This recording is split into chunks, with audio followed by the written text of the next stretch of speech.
Hey everybody, David here, and today I want to talk about some issues going on in the world. That's right, it's one of those serious topics that might be a little controversial for some. For me, I don't think it's that controversial unless people make it controversial. It's only controversial if people are going to strongly disagree with your opinions. But I think we can have a civilized discussion about this, so that's why I'm doing this video. It's going to be about the recent news about Pepe Le Pew being canceled. Apparently, Warner Brothers is cutting out a scene of Pepe Le Pew in the new Space Jam movie coming out this year.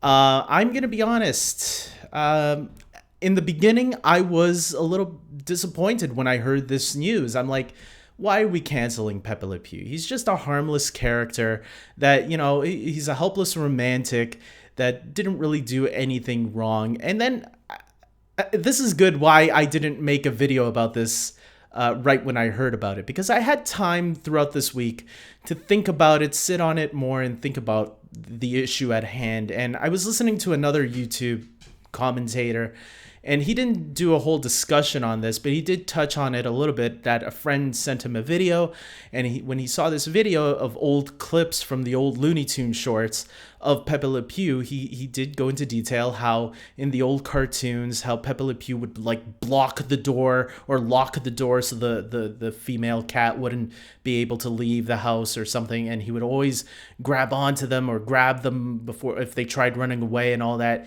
and kiss them without their consent. And when you do think about it that way, and when he was reminding me about those old cartoons, it's like, yeah, you know what, maybe that was wrong. So it brings up this whole discussion. Should we be canceling these old cartoons because of what they did in the past? And look, I don't think I think the old cartoons are always going to be there. I don't think they should touch them in any way or change them in any way. They should always be a reminder of where we were in the past. And that's why I like what Disney does. They put those old warnings in front of their old movies. Like I was watching Aladdin earlier this week. Earlier this week. And in the movie, they put a warning saying that some of the stuff in this movie is a little outdated, and that they weren't right in the past and they're not right today. They put this on Peter Pan and some of those movies too, which now those movies apparently you can only watch them if you access the adult material. Like on Disney Plus in Canada, they have Star. So if you access Star and some of the other adult material that they have, like Logan and Deadpool, you can only watch movies like Peter Pan and Dumbo by accessing the adult rated content more. Even though those movies were made for kids, obviously they have a kiddish vibe to them. The material has become outdated in terms of the comedic things that they used to do that are not looked on in a very nice shine anymore. So we have to remember, we don't delete those though and forget about them, that they don't exist. We remember them to learn from our past mistakes of what we thought was funny at the time. They're not funny anymore. That's how we have to view this stuff. And the same goes with Pepe Le Pew. You don't erase Pepe Le Pew from the past. You keep those old cartoons as what they are. Now, what you do with the new cartoons is you try to correct those mistakes. I don't think you have to get rid of Pepe Le Pew entirely. I just think you have to update who that character is.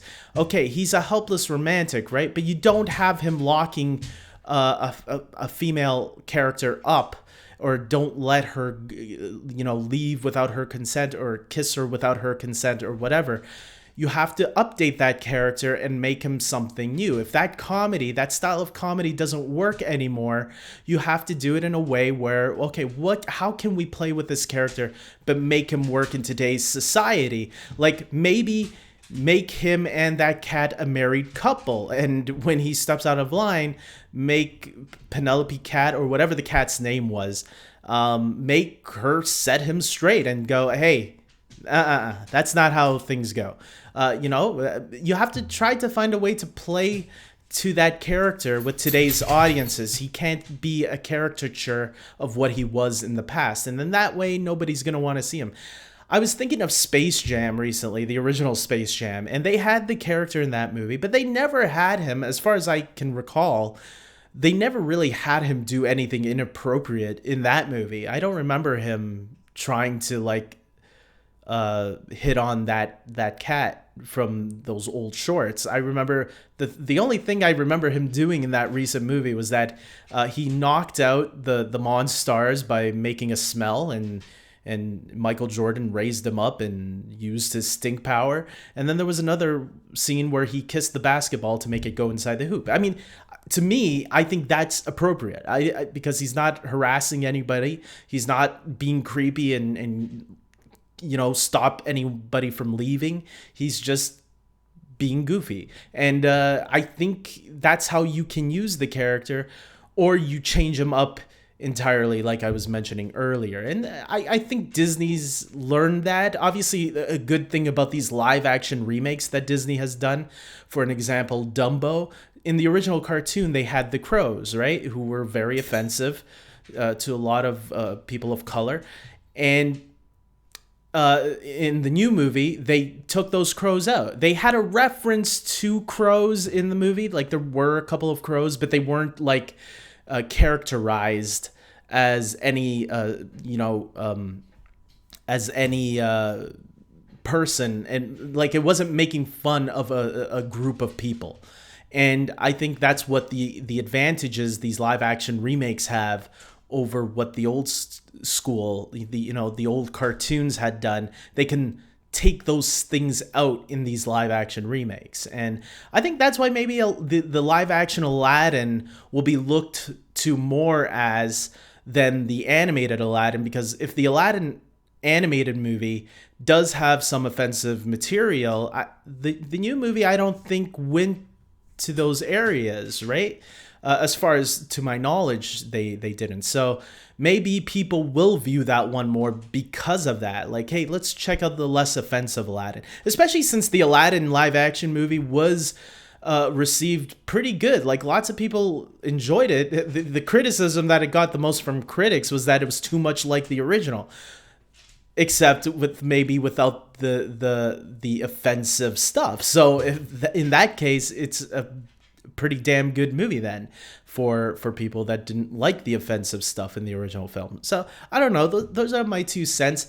Look, I don't think Pepe Le Pew should be forgotten about. I just think, yeah, maybe he does need to update with the times, and they need to find new things to do with him rather than make him what he used to be, which I don't think in the last couple of years they have been making him that creepy stalker type of character. So I don't know, guys, leave down your 2 cents in the comments section below. What do you think they should do with Pepe Le Pew? Do you think he's just a risky character that it's better to leave him out?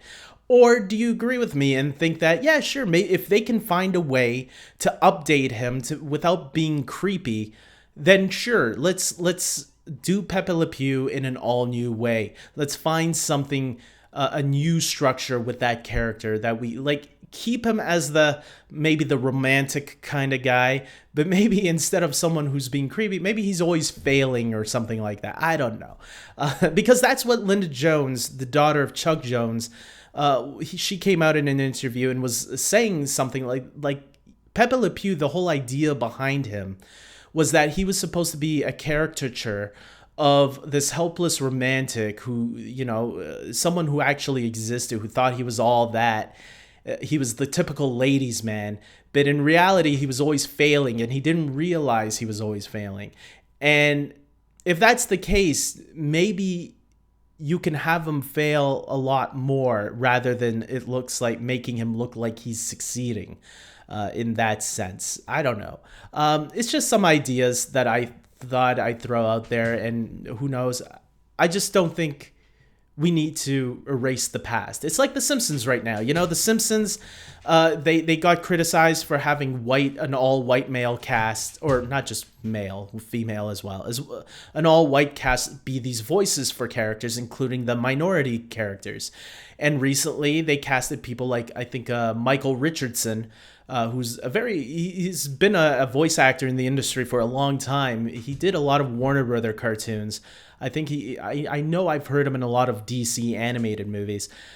He did the Joker in the 2004 The Batman animated series, and he was just hired as the new voice for Dr. Hibbert in The Simpsons. So, yeah, if you can update with the times, I think you'll find a longer run in your success. And Speedy Gonzalez, I actually found out, he was considered a character that was considered offensive.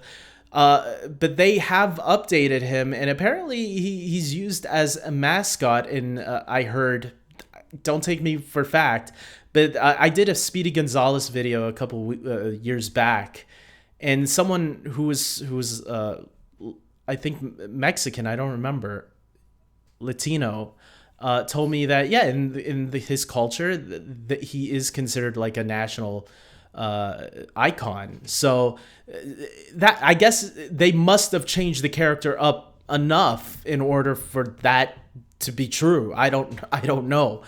So don't take me as fact on that. But yeah, so I don't know. They have to update with the times. That's all I can practically say. So let me know what you guys think. Comment below. Let me know, and I hope you guys like this video. Please subscribe to my channel, and let's all have a civilized discussion about a topic that we don't always get into, and I think sometimes we should get into some of these topics and learn from one another. So with that being said, I hope you get, well, okay, you know what to do, so take care.